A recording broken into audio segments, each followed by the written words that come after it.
Yes, I'm going to be talking about my project on classifying complex illness and linked data, a test case with multiple sclerosis. So this project had two key aims. The first was to classify people with MS in the IDI based on their surface use, and to examine whether the characteristics of this cohort were broadly similar to previously published research and to clinical and community experience, to better understand the strengths and limitations of using the IDI to identify complex illnesses. So as Barry mentioned, I want to follow on with this work into other complex illnesses and similar conditions, but it's only if I can find some funding to do that. And then I would also look at testing for treatment inequities and access to these disease-modifying treatments by ethnic group and socioeconomic position. So quickly some background on complex chronic illnesses. So these are illnesses which are poorly understood, partly because they're under-researched and underfunded. They're often difficult to diagnose and treat. They're often multi-systemic, and they have really high morbidity and substantial impacts on quality of life, and they disproportionately affect women, which is part of the reason that they're so under-researched and funded. So what about multiple sclerosis? So multiple sclerosis shares some features of complex chronic illnesses, although it isn't typically considered under that umbrella. Multiple sclerosis is a chronic inflammatory demyelinating disease of the central nervous system. So what that means is it's an immune system condition where the immune system attacks the myelin, which is the coating around nerves, which helps protect the nerves and helps transmit signals. And multiple sclerosis commonly presents in early adulthood. As you might imagine, it causes a range of neurological symptoms and also profound fatigue, physical disability, and cognitive impairment. There are 8 funded disease-modifying treatments available in New Zealand. So these are the diseases that can reduce the progression from relapsing remitting MS to secondary progressive MS and may reduce relapse rates and progression of disability. However, there hasn't been any previous equity analysis of the use of these drugs in New Zealand, to the best of my knowledge, despite quite strict approval criteria, particularly historically. Overseas research suggests that there are disparities by area deprivation. So why look at MS for the pilot study?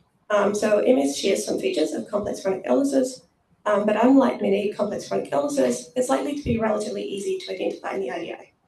So there's treatments that are only funded for use in MS.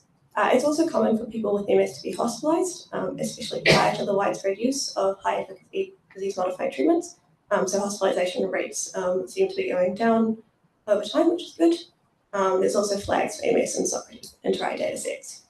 And particularly importantly, there's existing prevalence data for MS in Aotearoa, New Zealand, from the 2006 prevalence study. And this was also an opportunity to examine whether there are disparities in access to these modifying treatments. So you've already seen this today. Here's the IDI disclaimer again. So we were able to identify 7,890 people with service use suggestive of MS between 1998 and 2022, of which 4,860 were resident at June 2022. The majority of people were identified from publicly funded hospitalizations, that was using both principal and secondary diagnostic codes, with a small number identified from privately funded hospitalizations. About a quarter identified from disability support, which is the Socrates dataset. About 10% were identified from inter-eye, which is needs assessments for older adults.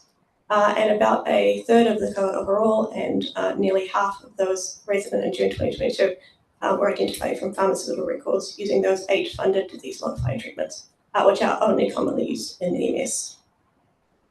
So the characteristics of the cohort we identified is broadly similar to previously published research. In particular, most of the cohort is, about 3/4 of the cohort is women, and the cohort is overwhelmingly European. We did find a higher rate of MS among Maori than reported previous research, although there is some research suggesting that the prevalence of diagnosed MS may be increasing over time. And the earlier studies had extremely low rates of MS among Maori. There is a perception that MS doesn't happen in people of Maori ethnicity,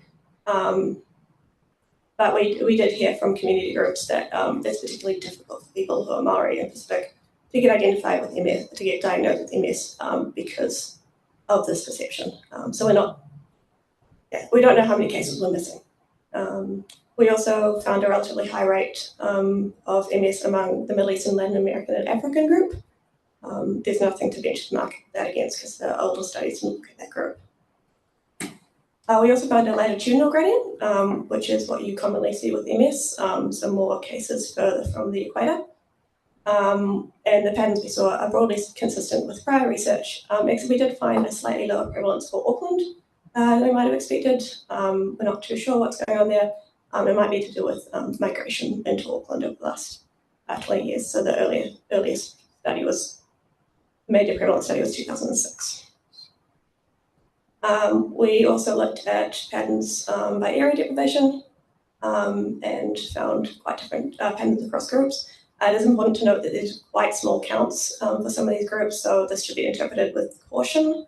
But we did find that for the overall cohort and for those of Maori ethnic group and Maori descent, we found lower rates among the most deprived quintiles, which might represent diagnostic barriers.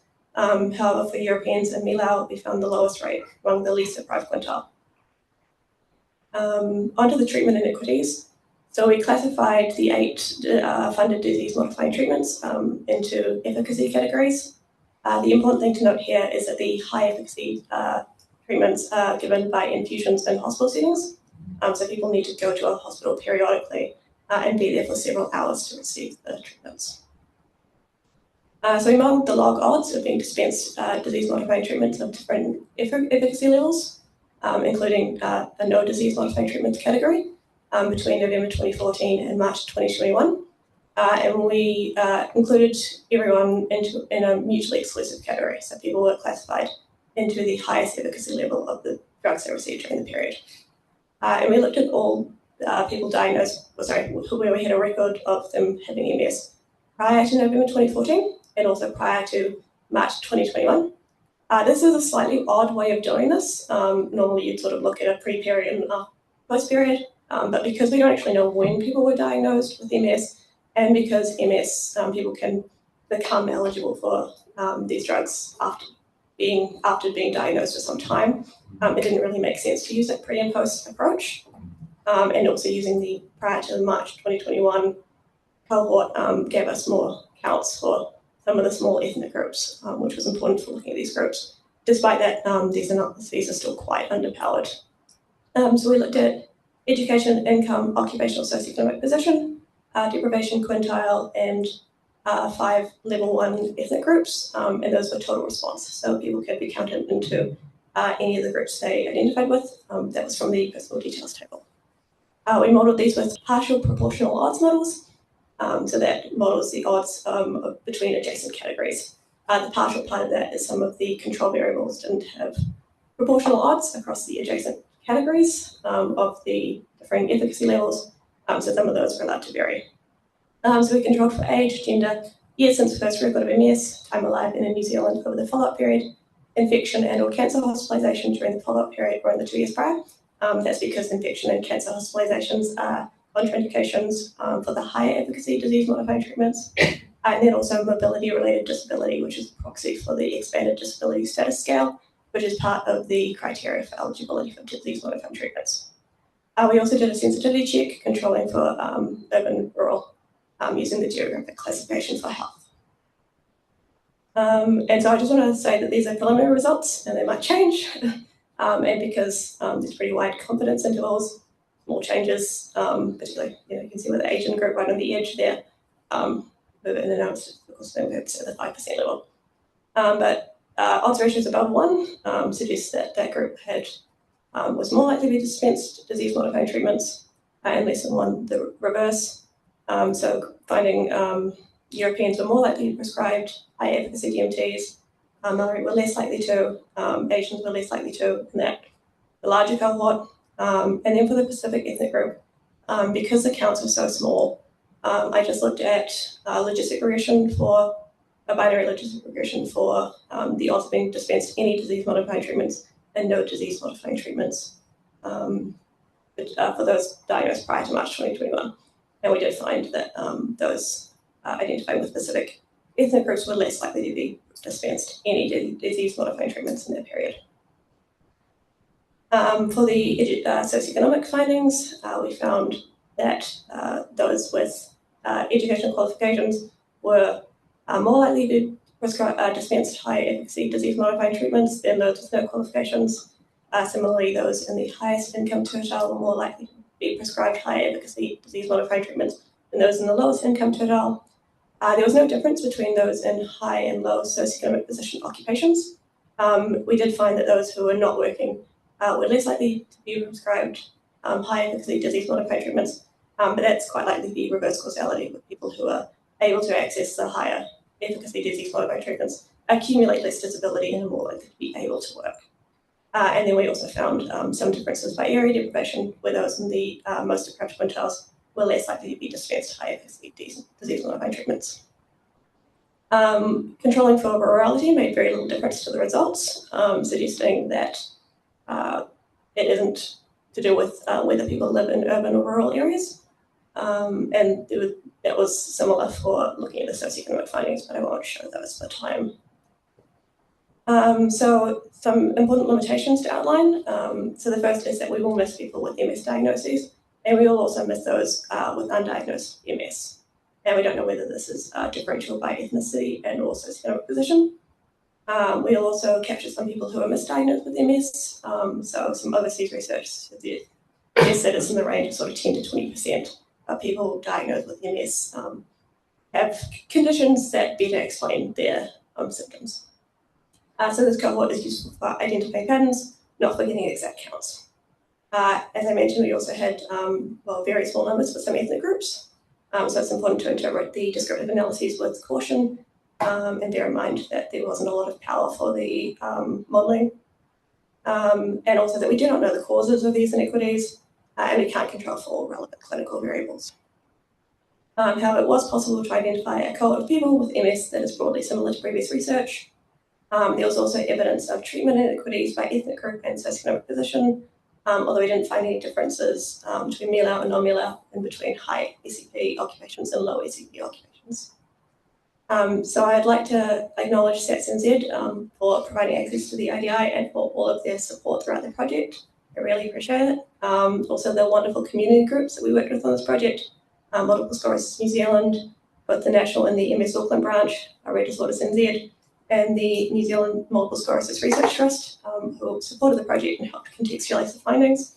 I'd also like to thank my multiple advisors, Barry, Lisa, Vanessa Selak, Andrew Spall, Debbie Mason, Julie Winter-Smith, and Anna Reitner, the HRC for funding this research, and the PPI at Auckland University for access to the Dead Lab.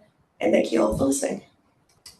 Is just random theory, is there any background research suggesting maybe there's like a health literacy effect that some of those demographics are representing of who's getting access to these drugs?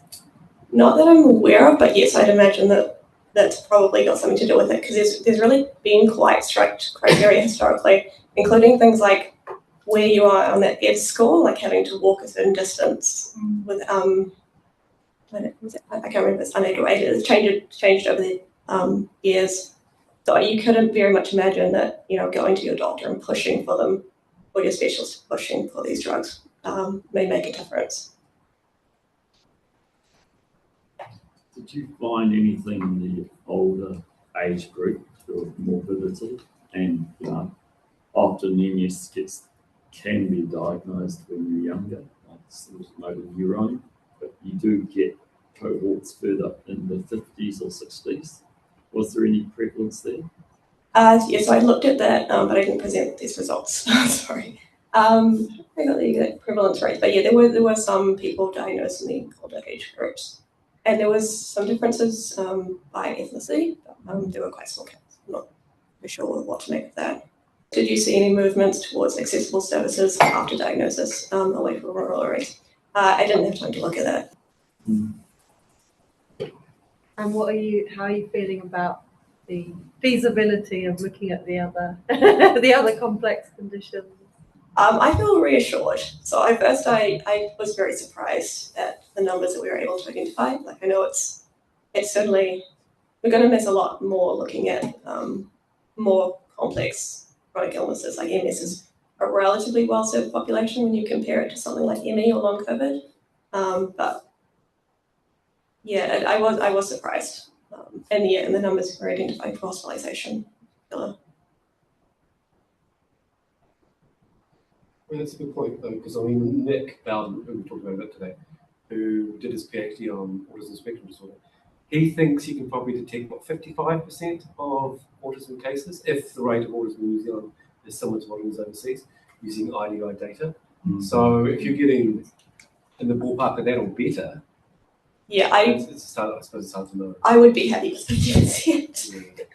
Yeah, the bigger question to me is how representative they are Yeah, and what we can do to understand that. we're never going to be able to use the IDI for prevalence for No. conditions like this, but seeing those patterns for people who have been, like seeing that level of inequity for people who have been recognised, it's probably that's probably just scratching the surface of how much inequity there is, and it's pretty bad. The data look, and yeah, it was so interesting presenting this data to the MS organisations and getting their feedback on what it means to them and what they think might be going on. It was really good.